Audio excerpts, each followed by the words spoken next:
It is a stunning and historic development, but it is not altogether unexpected based on the reporting from NBC News. Remember that President Biden has struck a defiant tone ever since those calls began after his debate performance several weeks ago widely panned as disastrous. You now have a number of House Democrats and as of today, 3 senators who are suggesting that President Biden should in fact step off the ticket. And it appears as though he has in fact made that decision to do so. He says that he will speak to the nation later this week in more detail about his decision.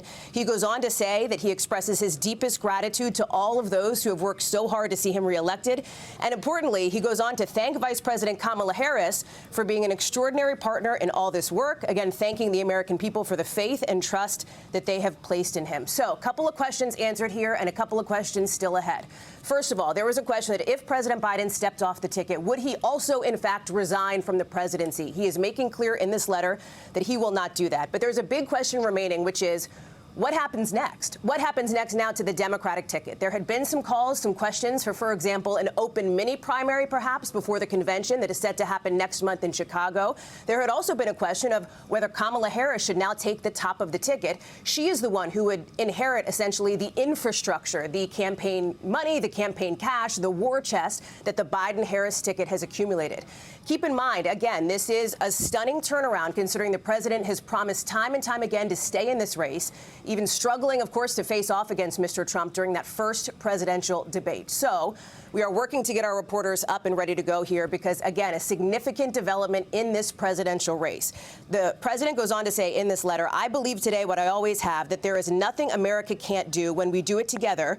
We just have to remember we are the United States of America. As for the other side of the ticket, we are out now to the Trump campaign for their response. And over the course of the last several weeks, there has been a notable shift in the way that Republicans and the Trump team have responded to the possibility that President Biden could, in fact, come off the ticket. Initially, it was to cast President Biden as the only one, as the inevitable candidate for the Democrats here. But over the course of maybe the last week or so, there has been a notable difference in tone where Republicans are now suggesting that whoever is at the top of the Democratic ticket, they intend to essentially lash the Biden agenda to that person, whether it is Vice President Kamala Harris or whether it is somebody else, in fact. So again, just to reset here for a second, significant news here as President Biden says he will step out of this race. Ali Rafa is live for us at the White House now.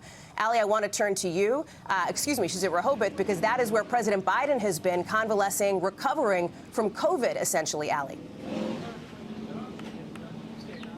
That's right, Hallie, and this was no doubt the most difficult decision of the president's 5-decade-long political career, and he no doubt had plenty of time to think about it over the past few days as he continued recovering from that COVID-19 diagnosis since Wednesday here at his Rehoboth Beach, Delaware home. And remember, this isn't coming as too much of a shock considering what we knew to be happening privately within Biden's inner circle. We knew that there were more reality-based conversations that the president was having with those closest to him, even with his own family members, according to sources familiar with the Biden family's conversations. They were considering factors like how, if he were to step down, what that replacement would look like, what that process would look like, how he would leave the party and the country in the most stable position as possible, specifically in the party's case, in as best a position as possible to defeat former President Trump in November. But of course, this is coming as somewhat of a shock considering how defiant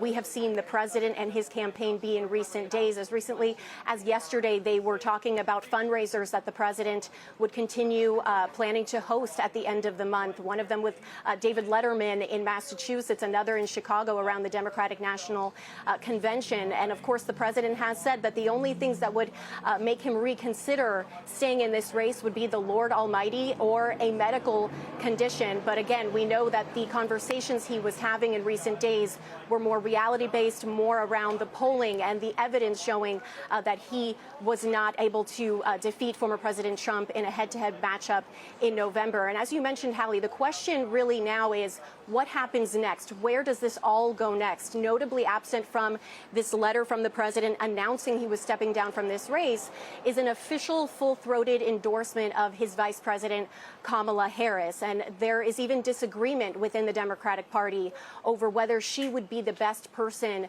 to replace him at the top of the Democratic ticket. You're seeing some Democrats come out and support her, but also some Democrats come out and support sort of a mini open primary where any Democrat could throw their hat in the ring, a potentially very messy process.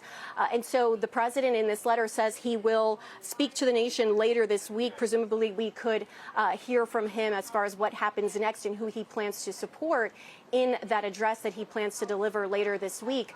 But of course, all of this putting more of a spotlight on this already extremely tight timeline that the Democrats have to rally around their replacement, their nominee. We have the delegates planning to vote in a virtual roll call the first week of August. And of course, in mid-August is the Democrats' National Convention. So all of this really putting a spotlight on that tight timeline. And all of this really began with that poor debate performance from President Biden on June 27th against former President Trump. And that's where we saw really the floodgates open with more and more Democratic lawmakers coming out and calling for the president to pass the torch to Vice President Kamala Harris or other Democrats who may be interested in throwing their hat in the ring, Hallie.